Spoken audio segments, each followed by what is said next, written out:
नमस्कार दोस्तों, स्वागत है सुमित्रा संस क्लासेस में। आज हम कक्षा 11 का पहला चैप्टर केमिस्ट्री का भाग 1 का होगा, रसायन विज्ञान की कुछ मूलभूत अवधारणाएं। इस चैप्टर को शुरुआत करेंगे। सबसे पहले देखेंगे रसायन विज्ञान क्या है, व्हाट इज द केमिस्ट्री। विज्ञान की वह शाखा जिसमें पदार्थ की बनावट, उनके गुणों और उनमें होने वाले बदलावों का अध्ययन किया जाता है, उसे रसायन विज्ञान कहते हैं। इसमें क्या होता है, कोई भी पदार्थ होता है, उसके उसके क्या होते हैं गुण, और उसमें और प्रॉपर्टी सब कुछ बदल जाता है। जो उनके गुण बदलते हैं क्रिया के बाद, उसके अध्ययन को रसायन विज्ञान कहते हैं। ठीक है, विज्ञान पदार्थों की बनावट, उनके गुणों और उनमें होने वाले बदलावों का अध्ययन किया जाता है, उसे रसायन विज्ञान कहते हैं। या अणुओं और उनके रूपांतरण, एक रूप से दूसरे रूप में बदलने का विज्ञान है। या अणुओं को क्या है, एक रूप से दूसरे रूप में बदल देता है। दो मॉलिक्यूल मिलकर, दो पदार्थ मिलकर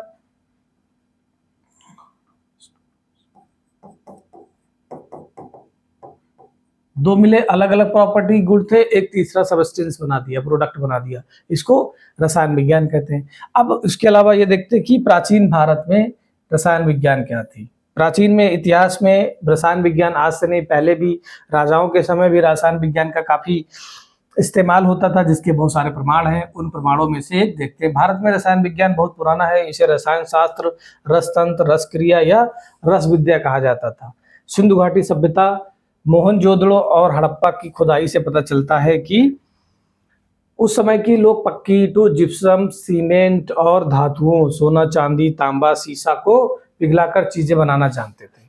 अब जब लोग जिप्सम, सीमेंट और सोना, चांदी, धातुओं, सीसा, तांबा का पिघलाकर चीजें बनाते थे, जो अभी भी होता है, अब हो रहा है। तो इसका मतलब पहले भी रसायन विज्ञान के बारे में भी अच्छी खासी जानकारी थी लोगों को। कब, मोहनजोदड़ो और हड़प्पा के समय की बात है, सिंधु घाटी सभ्यता के समय। बाकी आप इतिहास में देखिए, राजाओं के पास दवाई बनती, पहले भी दवाई होती थी। ठीक है, उसके और उसके अलावा हथियार में भी कई आग प्रोड्यूस करने वाले जो थे, उनके पास हथियार, उसमें भी केमिस्ट्री का यूज होता था। ठीक है, आगे चलते हैं।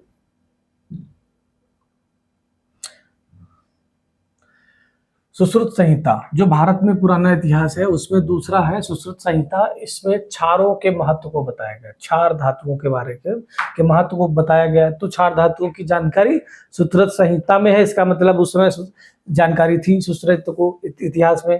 फिर है चरक संहिता। चरक संहिता या आयुर्वेद का सबसे पुराना ग्रंथ है, आयुर्वेद का।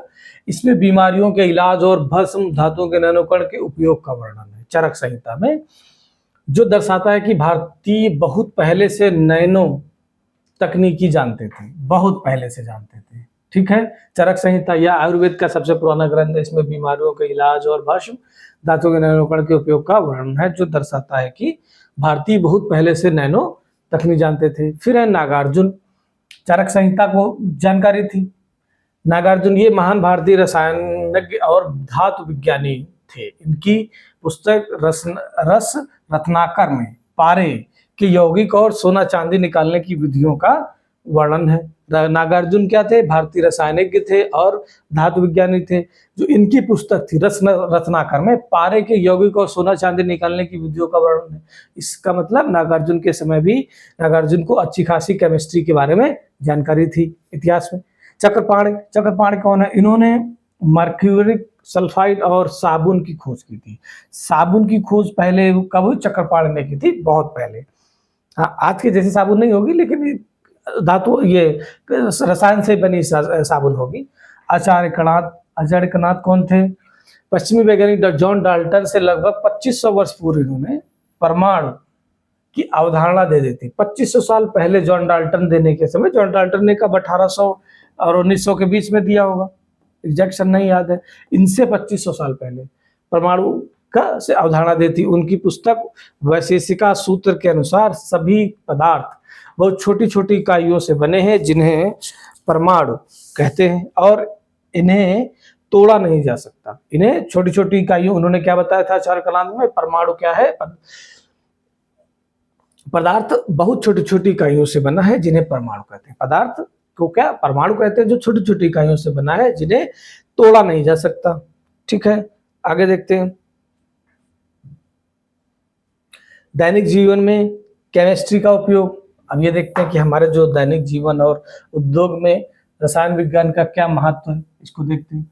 दैनिक जीवन में सबसे पहले मौसम के क्षेत्र में क्या है, मौसम विज्ञान। मौसम विज्ञान में अभी क्या है, मौसम की सारी जानकारी पहले मिल जाती है कि कब सुनामी आएगी, कब आंधी आएगी, कब ओले बरसेंगे, तो मैसेज भी अब कर देती है सरकार। जो मौसम विज्ञान है वो विभाग कर देता है सबके मोबाइल पर, एरिया के लोगों को। तो उसमें क्या रसायन विज्ञान का उपयोग है। मस्तिष्क की कार्य प्रणाली उसको जानने के लिए, और कंप्यूटर के संचालन में रसायन विज्ञान के सिद्धांत काम आते हैं। कंप्यूटर के संचालन में खाद, उर्वरक, खाद, रंग, साबुन, प्लास्टिक, कपड़े, पॉलीमर और दवाइयां बनाने के उद्योगों का आधार रसायन विज्ञान ही है।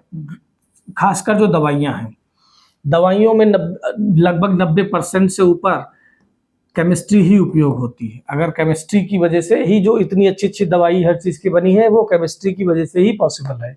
ठीक है, और क्या है, जैसे उर्वरक, खाद है, जो रंग बनते हैं, साबुन बनती है, इतनी अच्छी अच्छी अलग अलग साबुनें आती है, उसमें केमिस्ट्री का, प्लास्टिक का, पॉलीमर के कपड़े हैं, और दवाइयों का।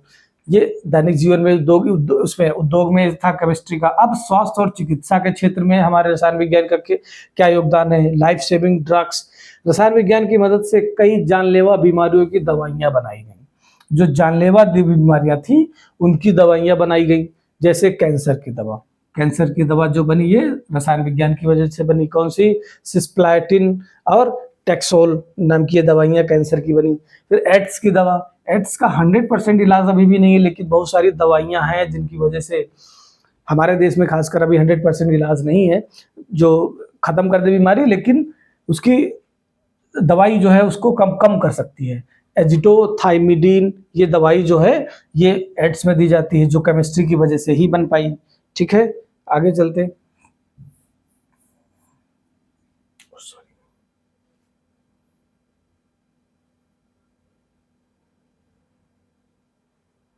फिर है पर्यावरण की सुरक्षा।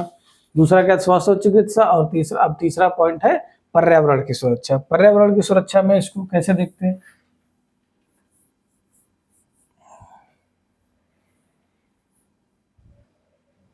क्या योगदान है इस समस्या। रेफ्रिजरेटर और एसी में इस्तेमाल होने वाली सीएफसी, कार्बन क्लोरोफ्लोरोकार्बन, जो क्लोरोफ्लोरोकार्बन गैसों ने समताप मंडल में मौजूद ओजोन परत के काफी नुकसान पहुंचाया है।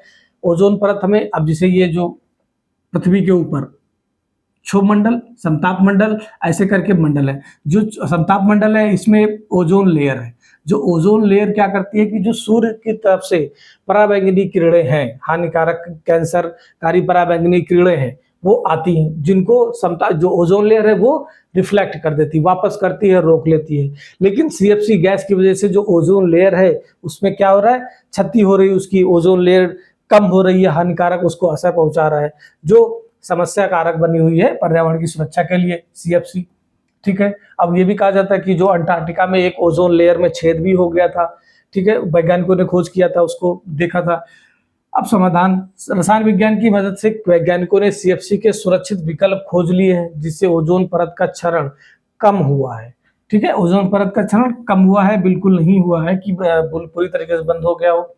भविष्य की चुनौतियां, ग्रीन हाउस गैसों जैसे मीथेन। ग्रीन हाउस गैस कौन कौन सी होती है, सबसे पहला ये आपको अच्छे से नोट कर लेना पॉइंट, कौन सा ग्रीन हाउस गैसें कौन सी हैं, मीथेन, कार्बन डाइऑक्साइड, ठीक है, और सारी है का बढ़ना अभी भी एक समस्या है, जिससे ग्लोबल वार्मिंग, धरती का तापमान बढ़ रहा है, हो रही है। आने वाली पीढ़ी के रसायनविदों को इसका समाधान खोजना है।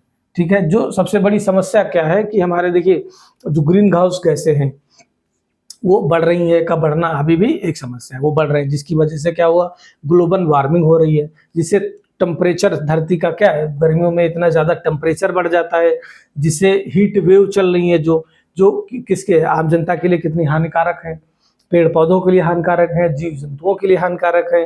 ठीक है, तो ये एक अभी भी चुनौती बनी है, जिसके बारे में क्या है, आने वाली पीढ़ी रसायनविदों को इसका समाधान खोजना है। अब कौन खोजेगा, आप लोग जब 12th जो है फर्स्ट ईयर पढ़ने के बाद इंटर, आगे रसायनविद बनिए और इसका हल खोजिए।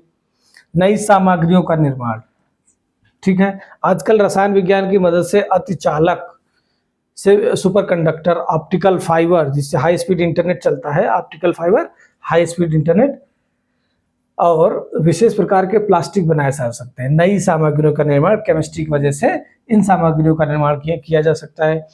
कौन से? Super conductors, optical fibre, high speed internet चलता है जिससे, और विशेष प्लास्टिक बनाए जा सकते हैं रसायन विज्ञान की मदद से। आगे देखिए, कह रहा अब द्रव्य की नेचर ऑफ मैटर, द्रव्य कितने प्रकार के होते हैं, क्या होता है पहले, फिर उनके प्रकार और उसकी कंडीशंस देखते हैं।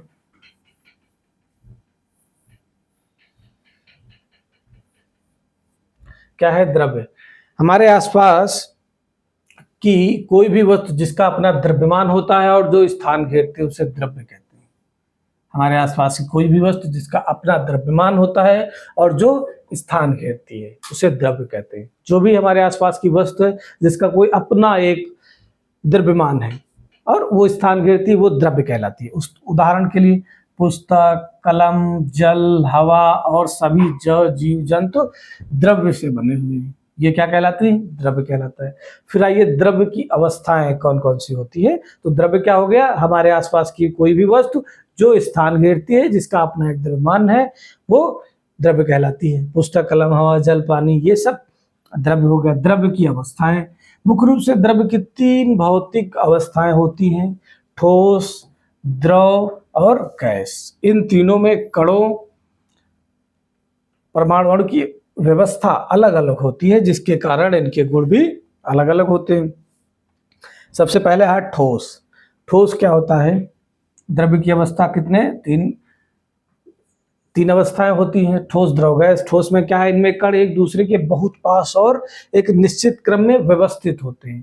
ठोस मतलब बहुत ठोस, क्या? बहुत छोटे छोटे कण जो बहुत पास में एक दूसरे से बाउंडेड होते हैं, बंधे होते हैं। इन कण स्वतंत्र रूप से घूम नहीं सकते। जो ठोस होता है उनके कण स्वतंत्र रूप से घूम नहीं सकते। कोई भी सॉलिड जो पार्टिकल होता है, जो उसमें छोटे छोटे कण होते हैं जो मिलियंस के रूप में एक पास जुड़े होते हैं। अब वो इतने ज्यादा टाइट बॉन्ड होते हैं तभी वो ठोस कहलाते हैं।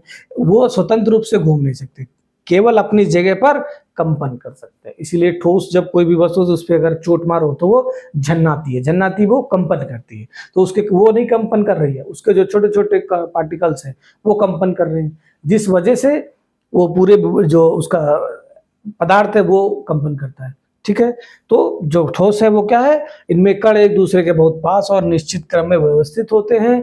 कण स्वतंत्र रूप से घूम नहीं सकते, केवल अपनी जगह पर कंपन कर सकते हैं। गुण, इनका आयतन और आकार दोनों निश्चित होते हैं। जो इसका आयतन और आकार निश्चित होता है ठोस में, इसका जो आयतन और आकार दोनों निश्चित होता है। ठीक है, ठोस में।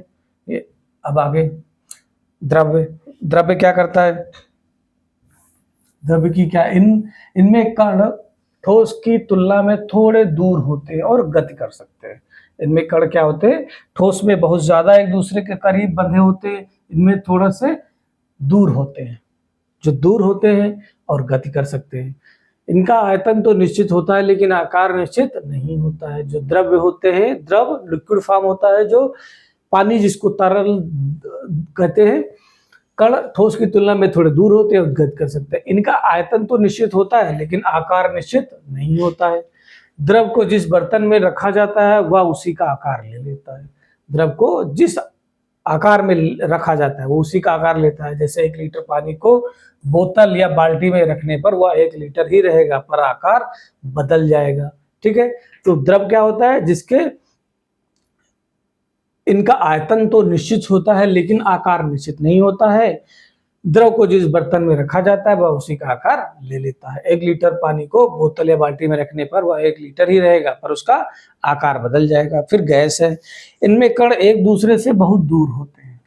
जो कण होते हैं वो एक दूसरे से बहुत दूर होते हैं, बहुत तेजी से किसी भी दिशा में गति कर सकते हैं। जो गैस होती है उसके कण एक दूसरे से बहुत दूर होते हैं और वो बहुत तेजी से किसी भी दिशा में गति कर सकते हैं।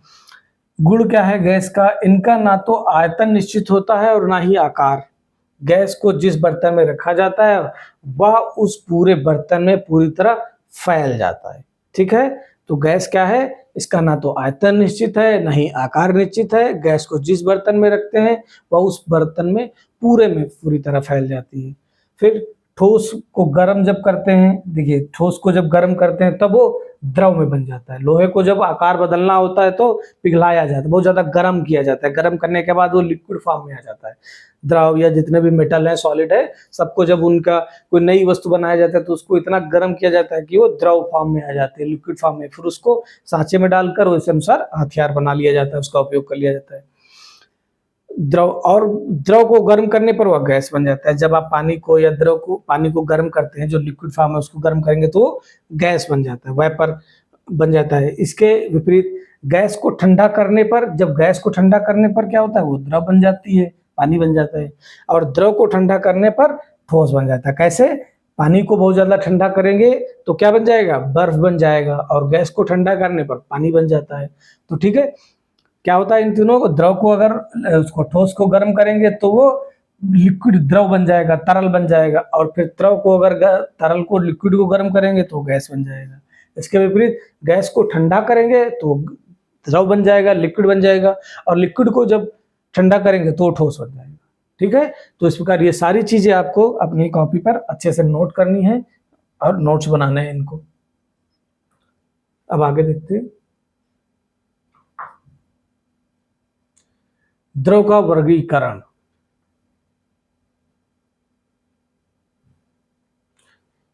ये देखते हैं।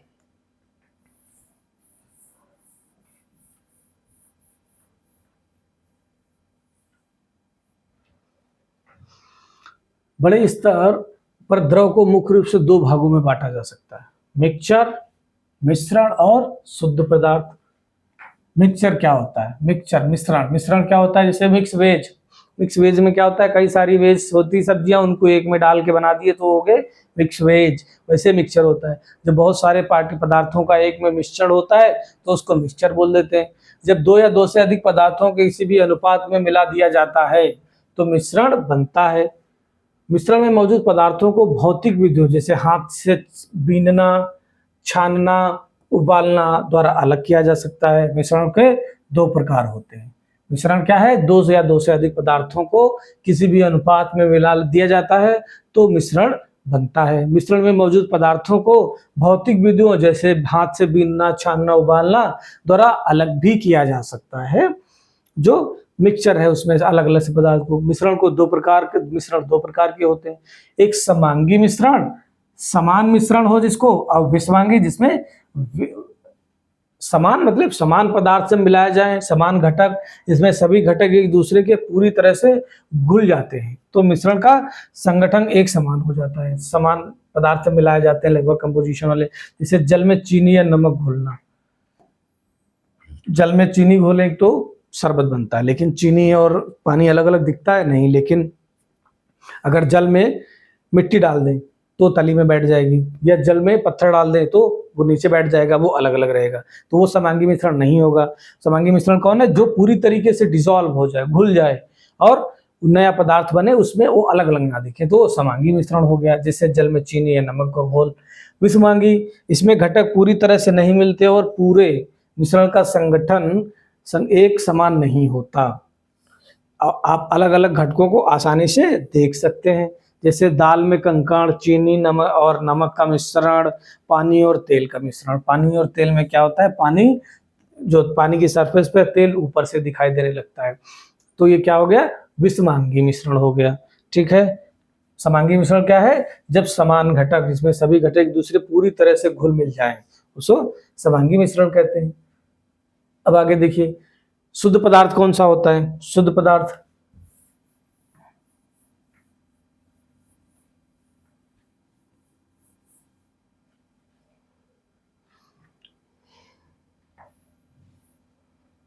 शुद्ध पदार्थ है, इनमें कणों का संगठन एकदम निश्चित होता है, फिक्स्ड होता है संगठन जो है।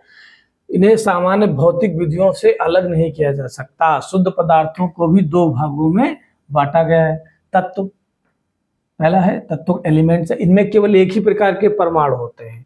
इनमें एक ही प्रकार के परमाणु होते हैं, सोडियम, हाइड्रोजन, अमोनिया, ऑक्सीजन, तांबा। Sodium Na, hydrogen H, oxygen O और CO तांबा। ये क्या है? तत्व एलिमेंट है। जब एक ही तत्व के दो या अधिक परमाणु आपस में जुड़ते हैं तो वे उस तत्व का अणु मॉलिक्यूल बनाते हैं। ठीक है, तत्व क्या है, जब एक ही तत्व के दो या अधिक परमाणु आपस में जुड़ते हैं तो वे उस तत्व का अणु बनाते हैं। जैसे हाइड्रोजन के दो परमाणु मिलकर H2 गैस का, हाइड्रोजन के दो परमाणु मिलकर H2 गैस का अणु बनाते हैं। ठीक है, तो ये शुद्ध पदार्थ हो गए, दो भागों में बांटा गया जिससे तत्व। तत्व केवल एक ही प्रकार के परमाणु होते हैं, तत्व में एलिमेंट्स अलग अलग एलिमेंट होता है, वो सिंगल एक एक प्रकार का होता है। सोडियम, हाइड्रोजन, सारे या कह लीजिए सारे एलिमेंट्स है, अपनी प्रॉपर्टी है, उनका इंडिविजुअल अपना गुण और उनकी पहचान है, फंक्शन है उनके। जब एक ही तत्व के दो या अधिक परमाणु आपस में जुड़ते हैं तो वे इस तत्व का अणु बनाते हैं, जैसे हाइड्रोजन के परमाणु। फिर यौगिक, कंपाउंड। यौगिक, जब भिन्न अलग अलग तत्वों के दो या दो से अधिक परमाणु एक निश्चित अनुपात में जुड़ते हैं तो यौगिक बनता है। यौगिक मतलब कंपाउंड, जोड़े में जुड़ जाते हैं। जब भिन्न भिन्न दो या दो से अधिक परमाणु एक निश्चित अनुपात में जुड़ते हैं तो यौगिक बनता है, जैसे जल H2O, अमोनिया NH3, ठीक है, कार्बन डाइऑक्साइड CO2। यौगिक को अलग करना, यौगिक के घटकों को भौतिक विधियों से अलग नहीं किया जा सकता, इसके लिए रासायनिक विधियों का प्रयोग करना होता है। जो यौगिक है उनको अलग करने के लिए घटकों को भौतिक विधियों से अलग नहीं किया जा सकता है, इन्हें रासायनिक विधियों का प्रयोग करना पड़ता है। आगे देखते हैं, ये पहले चैप्टर का पहला वीडियो था जिसमें हमने बेसिक प्रॉपर्टीज के बारे में पढ़ा।